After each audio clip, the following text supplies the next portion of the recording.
saya sedang bersama Mas William gitu ya. Bagi yang belum kenal, Mas William ini siapa? Ini salah satu riset dari Bitrate gitu yang saat ini Ya, betul Pak. menggawangi Bitrate Fast ya. Bersama dengan Mas Andika tentunya.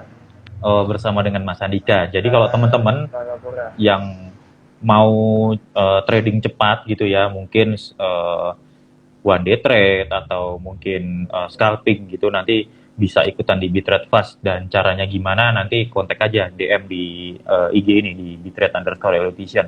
Gimana cara untuk gabung di Fast. Nanti ada ketemu Mas William sama Mas Andika begitu ya. Ya, karena kita juga rutin update view IHSG secara Elliott Wave juga Pak.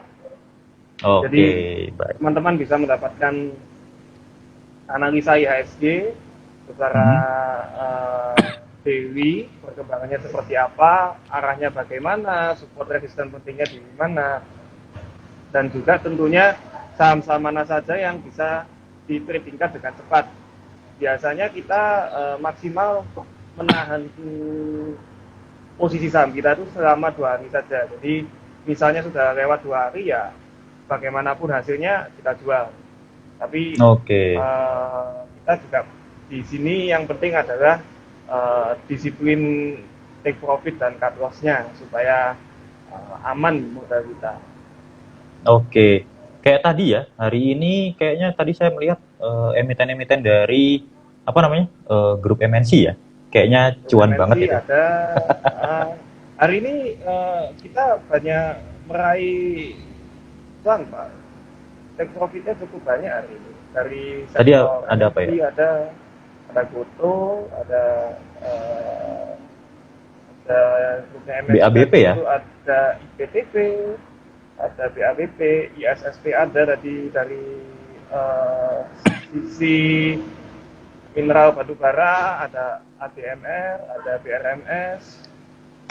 Jadi Banyak banget cuan hari secara ini. secara sektornya kita juga semua sektor kita lihat begitu menarik untuk ditradingkan secara cepat, kita masuk di sana. Tentunya juga analisa Oke. kita berdasarkan Elliott Wave seperti itu yang merupakan andalan dari Bitrate ya. Kita memang spesialis analisa Elliott Wave di Indonesia. Oke. Oke, mungkin Mas William ada yang mau ditanyakan nggak? Kira-kira Mas William punya pertanyaan apa nih? Oh, tentu saja ada dong Pak untuk Pak Didit Waduh, pertanyaannya. Nah, apa pertanyaannya nih? kalau Jangan kita jangan yang serem-serem ah. enggak Pak, yang biasanya kasih pertanyaan serem kan Bapak. Gimana Ya, gimana kalau gimana?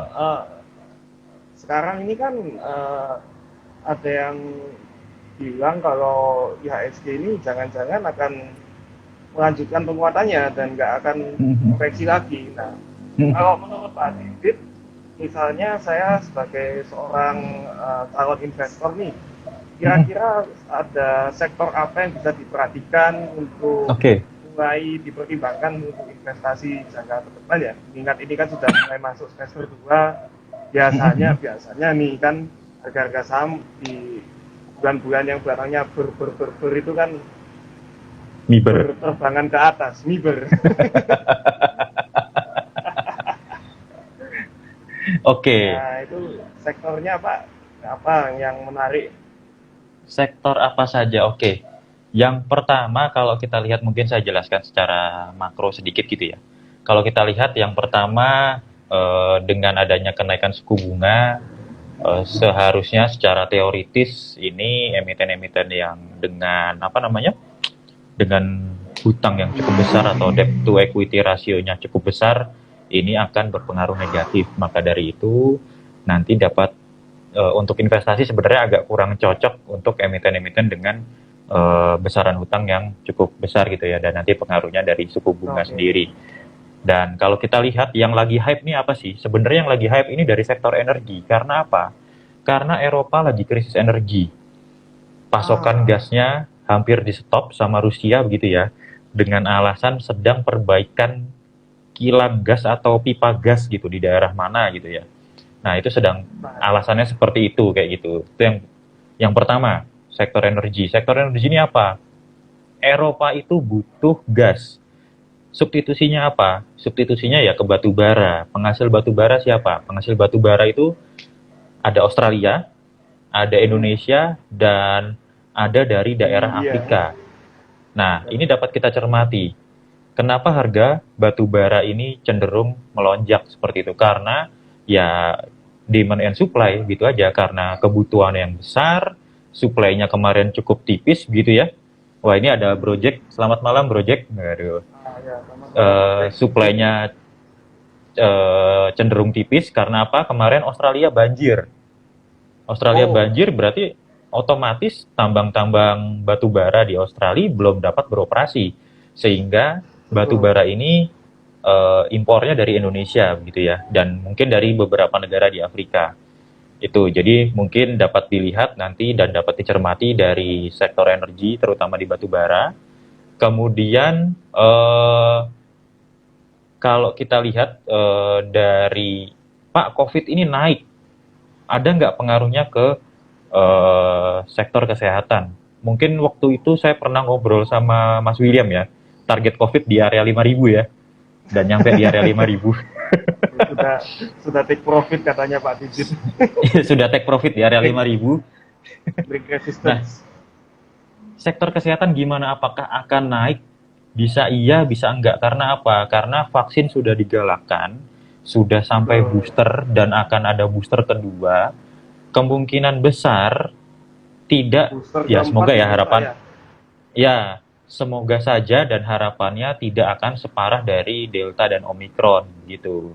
Sehingga Hmm. sektor-sektor kesehatan ini mungkin agak so-so seperti itu. Jadi bisa diperhatikan dari tadi energi, kemudian perbankan. Perbankan Perbankan. kenapa?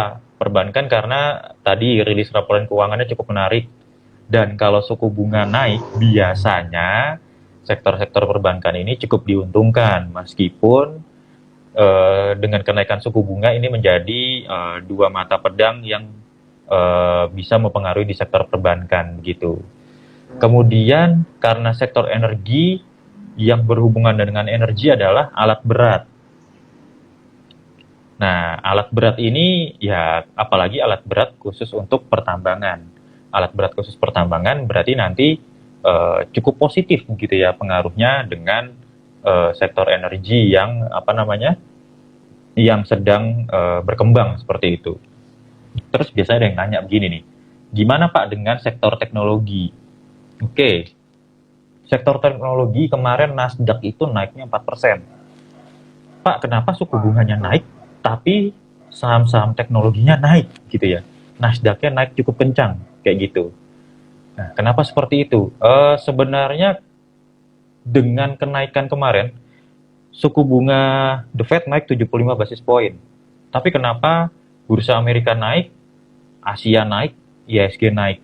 Ya hal ini tentu saja karena apa? Karena ini sesuai dengan ekspektasi pasar. Kalau kata orang bilang sudah price in, yang tadinya 100 bps, tapi pasar masih konsensusnya 75 basis poin, dengan pas di 75 basis poin kenaikannya, maka paling tidak, wah ini sudah sesuai ekspektasi pasar, dan kemungkinan, kata Jerome Powell tadi, tidak ada resesi, maka ini nampaknya akan menjadi kabar baik bagi pasar ekuitas seperti itu. Nah, jadi sektor yang dicermati tadi energi, kemudian alat berat. Kalau sektor transportasi mungkin nanti masih so-so ya, karena kalau kita lihat dari transportasi sendiri, khususnya logistik, ini sudah mulai berjalan terus, dan nanti bisa dilihat perkembangan ke depannya seperti apa untuk sektor logistik gitu. Jadi ada 3 sektor tadi, energi, perbankan, sama logistik atau transportasi begitu. Consumer gimana? Consumer tadi tiba-tiba turun ya. Kalau kita lihat ICBP, Indofood, Unilever turun ya, Mas William ya. Unilever tadi kan kita baru saja bahas Mm-mm. turunnya 2 hari berturut-turut dan dalam Pak. Ya begitu. Sebenarnya sektor consumer cukup menarik. Consumer dan telekomunikasi ini cukup menarik sebagai sektor yang cenderung defensif. Dalam artian apa? Kalau misalnya nanti dari sektor perbankan atau movernya ISG ini turun, paling tidak ada balance-nya dari sektor telekomunikasi ataupun dari sektor consumer. Tapi nanti kita lihat pergerakan atau perkembangan ke depannya seperti apa yang mempengaruhi kedua sektor ini seperti itu. Dan jangan lupa ini besok nih udah perdagangan terakhir ya di bulan ini ya, di bulan Juli. Betul Dan sekali.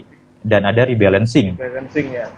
Kalau nggak salah tuh ada LQ45 sama IDX 30 dan sebenarnya masih ada yang lain. Tapi yang cukup menarik di LQ45 ini ada yang masuk nih, ada Arto, Breeze dan Indi. Kemudian EDX 30-nya Arto, Harum sama ITMG. Nah, mungkin besok akan terjadi rebalancing ya begitu ya Mas William ya. Sehingga dapat mempengaruhi pergerakan dari beberapa emiten yang terkena rebalancing gitu. Gitu Mas William. Kejutan-kejutan yang perlu dipersiapkan. Nah, ini ada yang tanya nih. Kalau kita ajak live juga bisa nggak ya bertiga? Bentar, ada yang nanya namanya. Ini dia. Bisa kita ajak join nggak? Simsalabim. Coba dulu Pak. Bentar. Saya ketik dulu nih, saya agak gaptek nih. Nah, kita invite. Yang penting yakin. Ya. Apakah sudah bergabung? Nah, ini dia. Halo, Dengan- selamat malam. Malam dengan Mbak Fiberdesi ya. Iya, betul Pak, betul banget. Salam kenal Mbak. Ya, salam kenal Pak sebelumnya. Saya mau nanya nih Pak, kebetulan Ya. kan saya lagi tertarik banget di saham dan kayak pengen tahu banget nih Pak, terutama buat saya yang masih pemula ini, kira-kira ada tips nggak sih Pak buat kita, ya mungkin ada teman-teman juga di sini yang masih pemula seperti saya, kira-kira tips yang bagus untuk pemula dalam trading saham ini seperti apa ya Pak, dan rekomendasi saham yang bagus untuk pemula apa sih Pak? Oh oke, gitu ya pertanyaannya. Jadi ini baru-barunya banget masuk ke pasar modal gitu ya? Iya, betul banget Pak. Ini lagi pengen coba banget dan pengen tahu juga nih kira-kira kayak soalnya saya sering dengar juga kan Pak, kalau misalkan trading saham ini kan sebenarnya buat menghadapi pasar itu kan, apalagi buat saya yang masih pemula kan mungkin cukup sulit ya Pak, bisa dibilang gitu. Nah, kira-kira ada tipsnya nggak Pak buat dari bapak-bapaknya nih yang mungkin lebih senior lah daripada saya gitu, buat hadapi marketnya gimana Pak? Saya berasa tua kalau dibilang senior ini. Oh gitu ya Pak. Oke, mungkin bisa dibantu jawab Mas William. Mas William, gimana sih tips untuk pemula pada saat masuk atau berinvestasi di pasar modal gitu, khususnya saham gitu ya? Iya, betul Pak. Oh, Mas William dengar nggak nih? Oh ya. Ya, Nah, untuk itu pemula dia. memang yang penting kita belajar dulu ya. Jadi kenalan dulu sama pasar modal, pasar saham di Indonesia itu seperti apa, kira-kira mekanisme pasarnya bagaimana, pergerakannya seperti apa, baca chartnya sudah bisa atau belum. Memulai dengan mempelajari dulu bagaimana berbisnis ya di pasar saham, karena tentunya kan kita mau cari cuan kan. Ini kan kita masuk di pasar saham bukan untuk happy atau cari adrenalin mungkin ya. Nah, Iya, betul. Setuju. ketawanya Pak Didit penuh makna. Ya, karena kadang memang kalau sudah masuk di pasar itu secara emosi kita juga ikut terbawa gitu. Jadi nggak cuman akal sehat kita saja yang jalan gitu. Jadi kadang ada istilahnya revenge trade, trading untuk balas dendam, mengembalikan kerugian. Nah, hal-hal praktis seperti itu tuh juga perlu dipelajari, karena jangan sampai begitu kita masuk kita panik karena kita banyak belum tahunya. Nah, salah satu tempat untuk belajar yang terbaik menurut saya bisa belajar di Bitrade di sini, karena di Bitrade ini lengkap. Kita mau belajar analisa teknikal ada, mau belajar mindset trading ada, kemudian kalau mau belajar pengetahuan umum mengenai pasar saham bisa cek IG-nya di bitrate_Eliadison di sini. Nah, selain belajar, kemudian kita juga perlu mencoba ya. Jadi nggak cuman kita itu di awang-awang saja, tapi benar-benar kita masuk ke pasarnya. Nggak perlu banyak-banyak modalnya, yang penting nyoba dulu gitu. Kecil-kecil saja, mungkin bisa start small semuanya.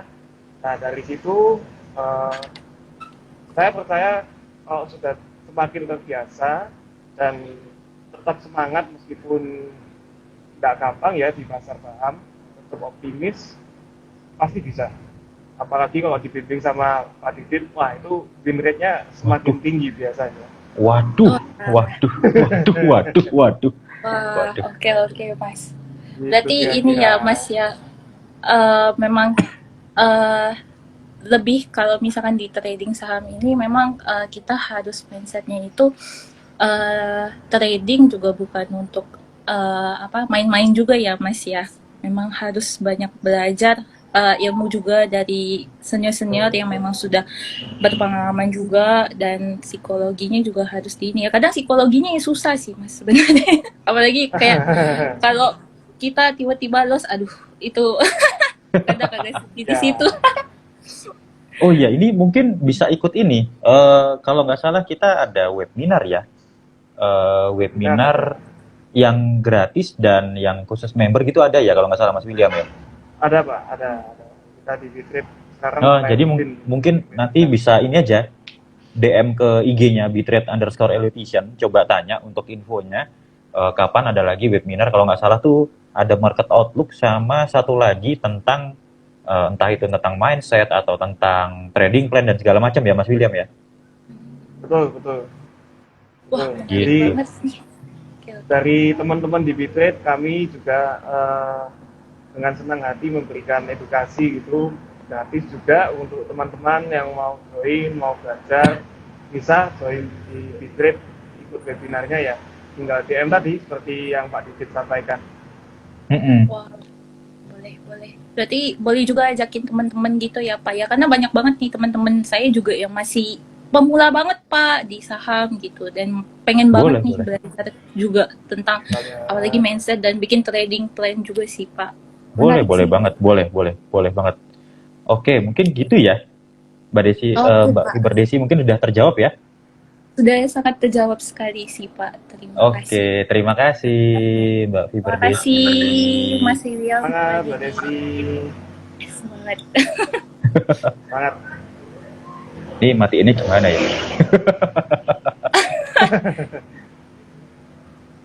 Coba. Nah, itu akhirnya live. Oke.